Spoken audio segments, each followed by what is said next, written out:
여러분, 오늘 아침 뉴스 보셨나요? 인류 역사상 단 한 번도 가보지 못한 숫자 금값이 온스당 5,000달러를 돌파했습니다. 불과 몇 년 전만 해도 설마 거기까지 가겠어? 라고 비웃던 전문가들이 이제는 앞다투어 전망치를 수정하고 있죠. 2023년 1,800달러였던 금값이 24년, 25년을 거치며 미친 듯한 속도로 치솟더니 결국 사고를 친 겁니다. 이건 단순히 가격이 오른 게 아니라 우리가 알던 돈의 가치가 무너지고 있다는 강력한 신호입니다. 카페에서 마시는 커피 한 잔, 우리가 받는 월급의 가치가 금값 상승 속도를 도저히 따라가지 못하고 있어요. 예전에는 야금야금 오르던 금값이 왜 지금에 와서 갑자기 가속도를 붙여 폭주하는 걸까요? 30대 평범한 직장인인 저 김대리가 이 미친 금값 뒤에 숨겨진 거대한 음모와 기회를 낱낱이 파헤쳐 드릴게요. 자, 그럼 인류 역사상 가장 위험하고도 짜릿한 머니 멘탈 수업 지금 바로 시작합니다. 금값은 왜 이렇게 멈추지 않고 오르는 걸까요? 가장 근본적인 이유는 바로 금 생산량이 더 이상 늘지 않는 피크 골드 시대에 진입했기 때문입니다. 2018년 이후 전 세계 금 생산량은 연간 3,400톤 수준에서 꽉 막혀버렸습니다.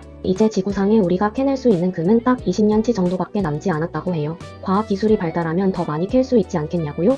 아쉽게도 물리 법칙의 한계가 발목을 잡습니다. 옛날에는 흙 1톤을 파면 금이 10g씩 쏟아졌지만 지금은 0.5g조차 얻기 힘든 실정입니다. 새로운 금광을 발견하는 속도도 눈에 띄게 더뎌졌고 채굴 비용은 천정부지로 치솟고 있죠. 결국 공급은 묶여있는데 전 세계적인 불안감 때문에 금을 찾는 수요는 폭발하고 있는 겁니다. 시장의 논리는 간단합니다. 귀한 물건은 찾는 사람이 많을수록 가격이 오를 수밖에 없으니까요. 하지만 단순히 공급 부족 때문만은 아닙니다. 진짜 이유는 돈을 찍어내는 방식에 있죠. 금값이 오르는 진짜 이유, 그 두 번째는 우리가 쓰는 돈이 너무 흔해졌기 때문입니다. 지난 2020년 전 세계적인 위기 이후 미국은 경제를 살리겠다며 천문학적인 양의 돈을 풀었습니다. 잠시 금리를 올려서 그 돈을 다시 회수하는 척했지만 결국 미국의 여러 경제 문제들이 발목을 잡았죠. 결국 미국은 금리를 다시 낮추기 시작했고 시장에는 또다시 엄청난 양의 돈이 풀려나가고 있습니다. 시중에 돈이 많아지면 어떻게 될까요? 당연히 돈 한 장이 가진 가치는 뚝 떨어질 수밖에 없습니다. 반면 아까 보셨듯이 금은 우리가 마음대로 찍어낼 수도 늘릴 수도 없는 한정된 자산입니다. 결국 금값이 오른 게 아니라 달러라는 종이돈의 가치가 금에 비해 녹아내리고 있는 셈이죠. 과거에는 사람들이 안전 자산을 찾을 때 금과 달러 사이에서 고민하곤 했습니다. 하지만 이제는 미국이 달러를 정치적 무기로 쓰면서 달러에 대한 믿음 자체가 흔들리기 시작했어요.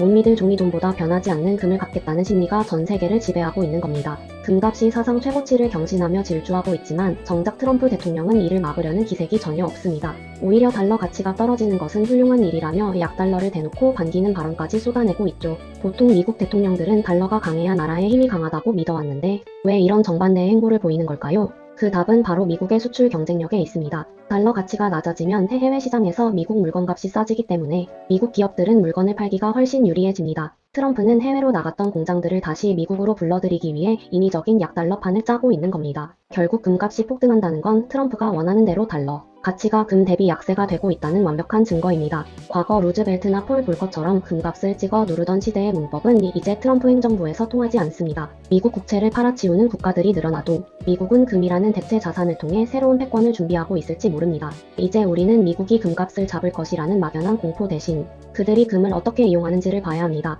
미국이 지금 천문학적인 국가부채 때문에 고민이 깊다는 사실은 누구나 알고 있습니다. 하지만 미국에게는 아무도 쉽게 건드리지 못하는 숨겨진 치트키가 하나 있습니다. 바로 전 세계에서 가장 많은 양인 8,133톤의 금을 미국이 보유하고 있다는 사실이죠. 놀라운 점은 미국의 장부상에 이 금값이 수십 년 전 취득가인 온스당 42달러로 기록되어 있다는 겁니다. 만약 이 금을 현재 시세인 5,000달러로 다시 계산한다면 어떤 일이 벌어질까요? 금의 가치를 현실화하는 것만으로도 미국은 장부상에서 1조 3천억 달러라는 거대한 자산을 얻게 됩니다. 이걸 바로 금 재평가 개정 즉 GRA라고 부르는데 미국 내에서도 이 카드를 꺼내야 한다는 목소리가 커지고 있죠. 물론 이 금액으로 모든 빚을 갚을 수는 없지만 달러의 신용도를 방어하는 데는 강력한 방패가 됩니다. 미국 부채의 10%나 20%만 금으로 보증한다고 해도 달러의 위상은 다시 한번 탄탄해질 수 있습니다. 결국 금값 상승은 미국이 자국 부채를 해결하기 위해 설계한 거대한 시나리오의 일부일지도 모릅니다. 미국의 금 재평가 시나리오의 가장 큰 걸림돌이자 위협적인 존재는 바로 중국입니다. 중국의 공식적인 금 보유량은 미국보다 훨씬 적어 보이지만 시장에서는 아무도 그 숫자를 믿지 않습니다.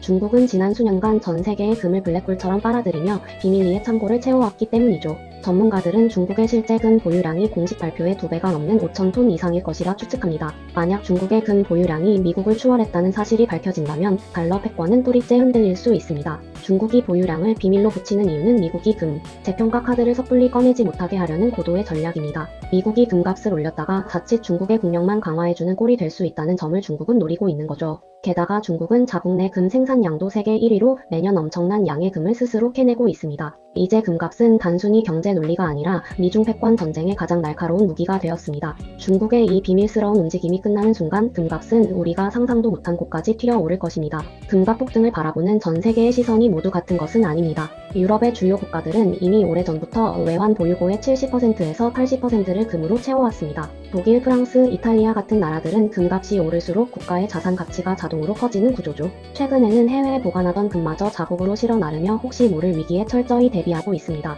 그렇다면 우리 한국의 상황은 어떨까요? 안타깝게도 우리의 현실은 이들과 사뭇 다릅니다. 한국이 보유한 금은 고작 104톤으로 전 세계 보유량 순위에서 36위에 불과합니다. 외환 보유고 중 금의 비중은 단 1% 수준이며 그마저도 전부 영국의 지하 금고에 보관되어 있죠. 지정학적 위기가 닥쳐 금 수출이 금지되거나 동결된다면 우리는 우리 금을 마음대로 쓸 수 없을지도 모릅니다. 유럽이 금을 경제적 방패로 삼고 있는 동안 우리는 너무 달러와 국채에만 의존해 온 것은 아닐까요? 이제 우리도 국가와 개인 차원에서 자산 포트폴리오를 다시 점검해야 할 때입니다. 금값이 인류 역사상 5,000달러를 돌파하며 연일 폭등하고 있지만 마냥 장밋빛 미래만 있는 것은 아닙니다. 모든 투자에는 위험이 따르듯 금 투자 역시 주의해야 할 몇 가지 하락 위험 요소들이 존재합니다. 가장 먼저 단기간에 너무 많이 올랐다는 점입니다. 시장이 과열되면 언제든 조정이 올 수 있습니다. 장기 투자자와 달리 단기 시세 차익을 노리는 투자자들은 이익 실현을 위해 언제든 금을 내던질 수 있습니다. 매도 압력이 커지면 적게는 10%, 많게는 20%까지도 단기 급락이 올 수 있으니 항상 염두에 두어야 합니다.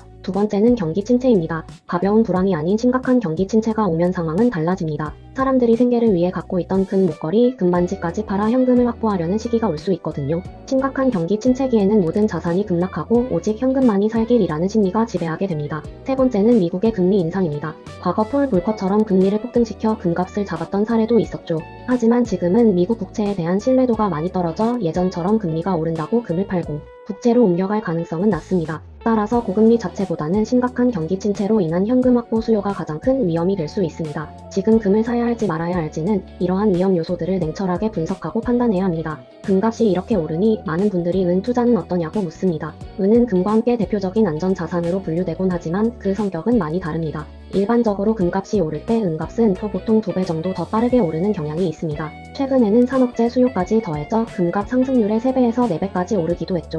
하지만 반대로 떨어질 때도 3배, 4배 더 빠르게 폭락할 가능성이 크다는 점을 명심해야 합니다. 금은 불황에도 대체로 오르는 경향이 있지만 은은 산업재 수요가 50%를 넘어서는 순간 약해집니다. 결국 은은 경기 불황이 오면 산업 수요가 줄어들면서 가격이 하락할 위험이 금보다 훨씬 높습니다. 그래서 은 투자는 높은 수익률을 기대할 수 있지만 변동성을 견딜 수 있는 사자의 심장이 필요합니다. 한국에서는 은 ETF가 대부분 선물 상품이라 장기 보유에 적합하지 않고 수수료 부담도 큽니다. 또한 실버 뱅킹이나 레버리지 투자는 더욱 위험하며 실버반은 되려 본전도 찾기 어려운 경우가 많습니다. 따라서 은에 투자하려면 미국에 상장된 실물은 ETF 중에서 신중하게 골라 투자하는 것이 좋습니다. 금보다 큰 변동성과 산업 수요에 취약하다는 점을 인지하고 신중하게 접근해야 합니다. 자, 인류 역사상 최초로 5,000달러를 돌파한 금값의 시대를 맞이했습니다. 이는 단순히 금값이 올랐다는 것을 넘어 우리가 알고 있던 종이돈의 시대가 저물고 있다는 강력한 신호입니다. 무한정 찍어낼 수 있는 종이돈은 이제 그 가치를 잃어가고 희소한 실물 자산의 중요성이 부각되고 있죠. 강한 미국을 상징하던 강달러 정책도